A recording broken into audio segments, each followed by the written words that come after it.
She stood tied to a weather-worn fence post behind the saloon, arms stretched above her head, barefoot in mud that sucked her down, looking for all the world like a rusted-out scarecrow forgotten in the corner of some field.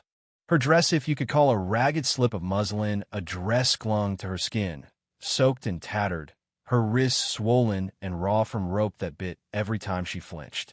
She couldn't have been more than 12, maybe even younger, thin as a switch and silent as dusk settling over dead prairie. Nobody knew her name. Nobody asked. The crowd milling around her cracked jokes, spat tobacco, kept their eyes on cards or the girls upstairs, or maybe the whiskey, anything, but the child strung up outside for all to see. Most of them weren't even here for her.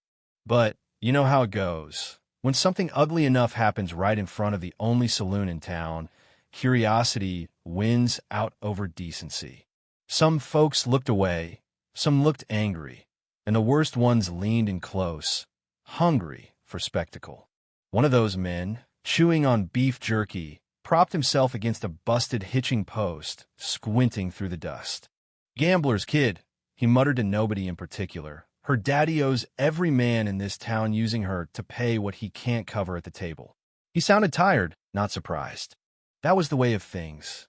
But the wind shifted, and through the red dust came a rider tall in the saddle, coat frayed, hat battered, eyes the color of tarnished nickel eyes that didn't blink unless they had to. His name was Jesse James 40, graying at the temples, a man with no sons or daughters, holding onto his ranch by the skin of his teeth and the crack of dawn. Jesse hadn't planned on coming to town that day. Just meant to drop off some tools for sharpening, maybe pick up flour or coffee if he had the cash. But when he passed the alley and saw that child arm shaking, face hollow, not even crying, his horse stopped before he said a word, and Jesse sat there, jaw tight, rein slack, just watching. Then, from the porch, a voice barked out, $12 for the girl. 1 week's labor, or permanent your call. She's small, but she don't eat much. The gambler, a mean little cuss missing half his smile, strutted over and yanked the rope, showing her off like livestock. She can clean, wash, cook a bit stronger than she looks, dumb as a fence post. Won't talk back. Nobody moved. Even this crowd had limits. That's when Jesse dismounted. Didn't bother looking at the gambler, just pulled a folded claw from his coat, coins clinking inside. 15, he said, voice low. You want her for the week? The gambler snickered. No. Permanent. Jesse's eyes didn't budge. I ain't buying her. Just settling your debt. The gambler laughed, tossed the rope down like it was nothing. Same difference. She's yours. Jesse knelt, cut the girl loose. She nearly fell, arms numb, legs shaky, but he caught her, steady, not gentle, just sure. She looked at him for half a second, no tears, just eyes gone dull from too many empty promises. He didn't say anything. They left town together, the girl on Jesse's mule, reins loose in her hands, clinging to the saddle horn as the sun dropped behind them. Neither spoke. Dust rose behind like the ghosts of things better left unsaid. Jesse's ranch was 10 miles west, tucked between bluffs, framed by cottonwoods stripped bare by winter. The barn sagged, the fence leaned, chickens wandered where they pleased. He led her into the house, small, spare, pot of beans on the stove, while blanket folded on a cot. Yours, he said, pointing. She stood, eyes wide, hunger plain as day. You hungry? She nodded barely. He served her beans in a battered tin bowl. She stared at it, spoon frozen in midair, like she couldn't remember how to eat sitting down. Take your time, he murmured, almost to himself.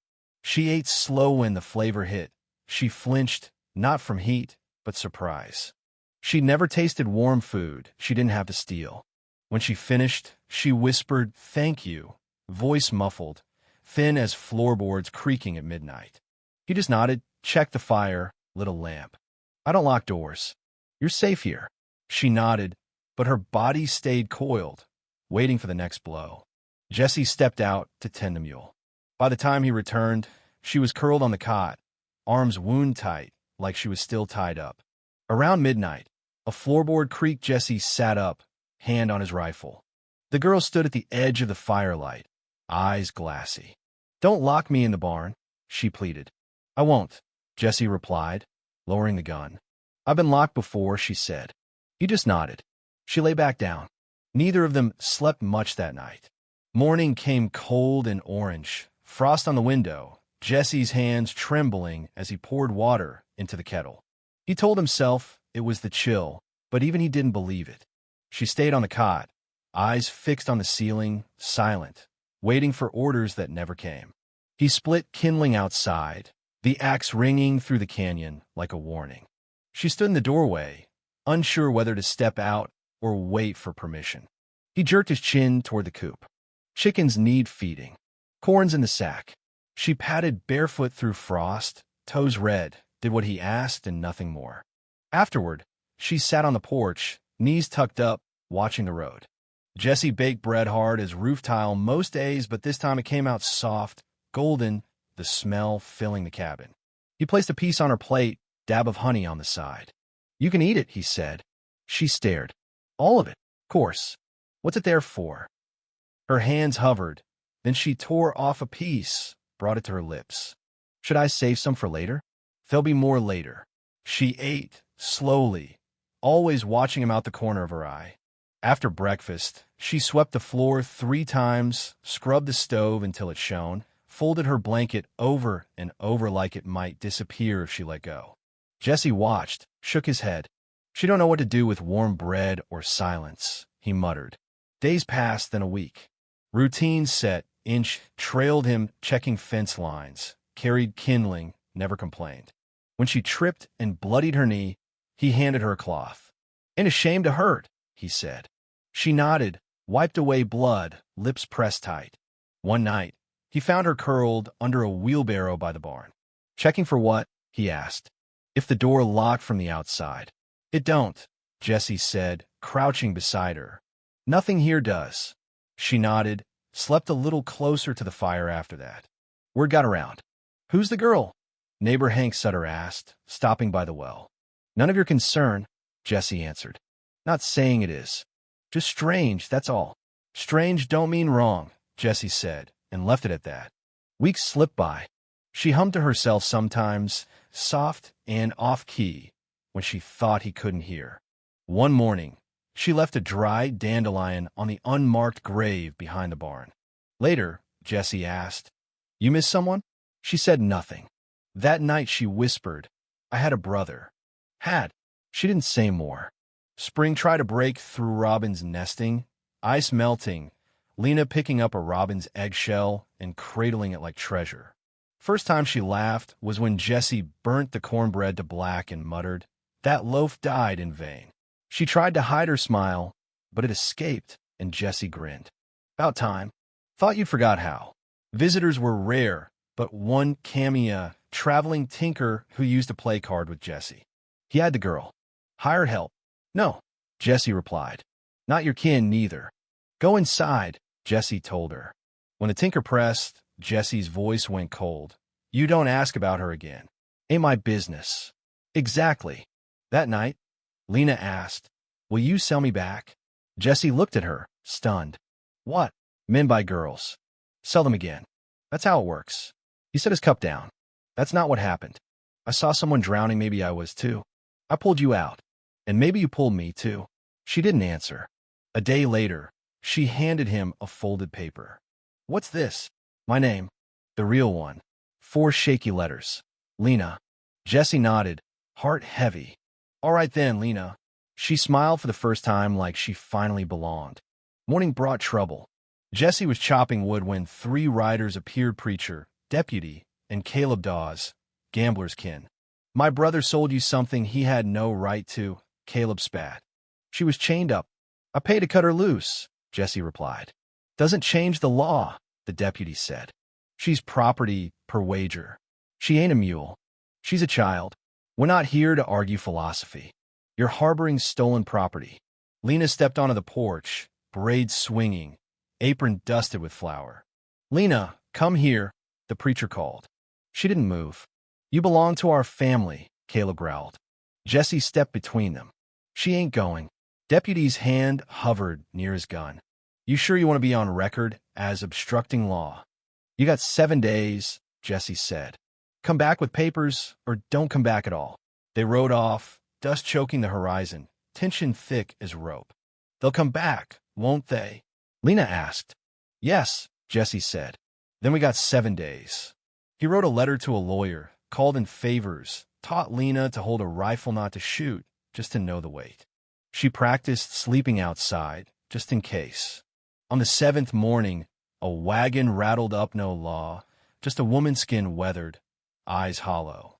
"Mama," Lena breathed, voice shaking. The woman fell to her knees, clutching her child. "I told them I'd come back. I told them not to hurt you. They sold me," Lena whispered. "I know, baby. Mara, her name was. She'd come to take Lena home, a shack near Cotton Bend." "You coming?" Lena asked Jesse. He couldn't say no.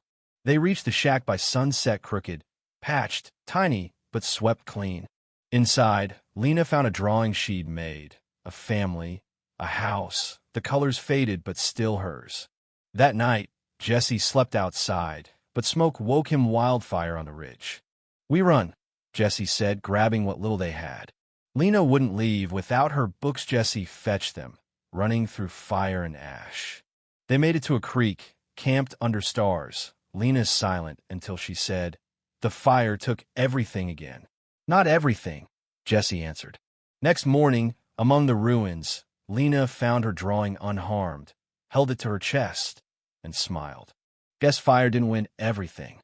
"Not even close," Jesse said. Back at the ranch, they found the fence burned, furniture smashed, thief scrawled on the door. Caleb's boot prints everywhere. Lena looked at the wreckage, eyes fierce. "They want us scared. We're not running." Neighbors came, Hank with nails, others with blankets, tools, silent offers of help. By noon, the house was patched, fence rebuilt, hope flickering.